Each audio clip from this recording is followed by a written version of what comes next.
BJP के राक्षस राज को समाप्त किया गया सावन के महीने में बिहार से। कि बिहार में तेजस्वी यादव जी ने जो लकीर खींच दी है, अब विरोधियों की ये हिम्मत नहीं, हैसियत नहीं कि उस लकीर पर चल सके। नफरत उन्माद की राजनीति, ये दंगाई लोग, भाजपाई, ये क्या प्रवचन देंगे? तलवार बांटने वाले लोग। नमस्कार, न्यूज़ फॉर नेशन देख रहे हैं और मैं हूं आपके साथ रंजन सिंह। बिहार में जंगल राज पार्ट 3 आ गया है। एक तरफ जहां राजधानी पटना में दिन दहाड़े जो है एक पूर्व मुखिया को 18 गोली मारी गई, जिसके बाद भारतीय जनता पार्टी कह रही है कि 18 गोली मारी गई और अब भारतीय जनता पार्टी कह रही है कि जंगल राज पार्ट 3 बिहार में आ चुका है। पहले से इस बात का अंदेशा था और अब भारतीय जनता पार्टी कह रही है, एक सबूत दे रही है। अरे बीजेपी अब क्या सबूत देगी और क्या बोलेगी? बीजेपी के राक्षस राज को समाप्त किया गया सावन के महीने में बिहार से। अब दिल्ली से बीजेपी का विदाई होने वाला है। अब यहाँ नौजवानों को रोज़गार मिल रहे हैं। अब देख रहे हैं किस तरह काम हो रहे हैं। हमारे उप मुख्यमंत्री सह स्वास्थ्य मंत्री श्री तेजस्वी यादव जी लगातार अस्पतालों का दौरा कर रहे हैं। बेहतर स्वास्थ्य सुविधा आम लोगों को, गरीबों को कैसे मिले, इसके लिए काम हो रहा है। 2 महीना का काम का तुलना बीजेपी अपने शासनकाल से कर ले। बीजेपी शासित राज्यों के क्या अपराध का स्थिति है आप देख लीजिए ज़रा सा यूपी में जा कर के। लेकिन बीजेपी वाले तो अब यहाँ सिर्फ चीखते चिल्लाते रह जाएंगे। जो बचा खुचा है वो सब उपचुनाव में भी सबक मिल जाएगा। दोनों सीटों पर जब पटना में आज सुबह में ही एक पूर्व मुखिया को दिन दहाड़े सड़कों पर गोली मार दी गई है। तिवारी, देखिए, अगर ये घटना घटी है तो हम आपको आश्वस्त करते हैं कि अपराधी पाताल में भी होंगे को खोज कर निकाला जाएगा और उनको सज़ा मिलेगी जिन्होंने ये दुस्साहस किया है। कानून का राज है और कोई अपराधी, चाहे वो कोई हो, किसी को नहीं बख्शा जाएगा। कहीं न कहीं अब ये घटना घटी तो आप देखे होंगे, इसके पहले भी जब से बीजेपी 2 महीने से सत्ता से बाहर हुई, चाहे बेगूसराय का घटना हो, बेचैन रहती है इसी तरह से कि कहीं कोई घटना हो तो तुरंत जंगल राज रिटर्न। भैया क्यों परेशान है बीजेपी, बेचैन है? अपराधी बख्शे नहीं जाएंगे और साजिशकर्ता भी नहीं बचेंगे। पीएफआई को संरक्षण देती है आप लोगों की सरकार। ये कौन बोल रहा है?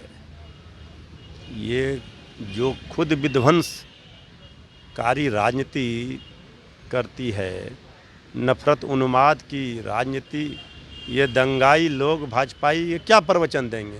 तलवार बांटने वाले लोग। हम लोग तो समाज के सभी लोगों को अमन, चैन, प्रेम से, शांति, सद्भाव, सद्भावना से रहें, यही संदेश, यही यूएसपी हमारी पार्टी और हमारे नेता की है। हम ऐसे आतंकी घटना को या आतंक से जिसका कनेक्शन रहा है, चाहे अपराधी कोई भी हो, उसका तो कोई जाति धर्म नहीं होता है, उसको किसी कीमत पर नहीं बख्शा जाएगा। लेकिन सुशील मोदी कह रहे हैं कि तेजस्वी यादव ने कल कोर्ट में माफ़ी मांगी है, तब उनको माफ़ी मिली है। अगर हिम्मत है तो फिर से एक बार सीबीआई पर बोल के दिखाएं। देखिए, उनका तो दूध भात है, वो कुछ भी कहें, वो सब उनके लिए, इसलिए कि सबसे ज़्यादा खुश तो आदरणीय सुशील मोदी जी ही होंगे ना। बेचारी बीजेपी ने तो उनके साथ जो किया, भला आदरणीय मुख्यमंत्री नीतीश कुमार जी को भी दया आ जाती है। अब वो जो भी बोले उससे क्या फ़र्क पड़ता है? उनको ये पता है कि बिहार में तेजस्वी यादव जी ने जो लकीर खींच दी है, अब विरोधियों की ये हिम्मत नहीं, हैसियत नहीं कि उस लकीर पर चल सके। उन्होंने काम की बात शुरू कर दी है, सुनवाई कार्रवाई वाली सरकार को स्थापित कर दिया आदरणीय नीतीश कुमार जी, श्री तेजस्वी यादव जी की सरकार में। इसलिए बीजेपी के सारे लोग बौखलाए हुए हैं और आदरणीय सुशील मोदी जी का तो, उनको तो रोज़ विरोध करना है। और बीजेपी में सबसे ज़्यादा तो आदरणीय सुशील कुमार मोदी जी कैसे लगातार सुशील मोदी खुश हो अब सकते हैं? सरकार से चल गए, खुश होंगे। बताइए, उनको तो जिस तरह से बीजेपी ने साइडलाइन किया, उनको तो बनवासे भेज दिया था।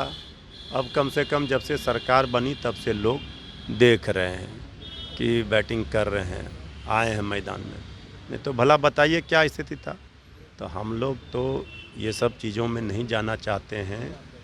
हम तो पूरा सम्मान के साथ कहते हैं कि एक उदाहरण पेश किया इस सरकार ने जब से ये बनी, नीतीश कुमार जी, तेजस्वी जी की, जो रोजगार पर बात कर रहा है, स्वास्थ्य व्यवस्था कैसे बेहतर हो इस पर बात कर रहा है, जो बिहार के भलाई की बात कर रहा है, सोच रहा है जनता का, उसमें सब लोगों का उद्धार होगा। चलिए बिल्कुल, तो आज के प्रवक्ता मृत्युंजय तिवारी थे हमारे साथ। सुशील कुमार मोदी बहुत खुश होंगे महागठबंधन की सरकार बनने के बाद, ये आरजेडी कह रही है। न्यूज़ 4 नेशन के साथ नमस्कार।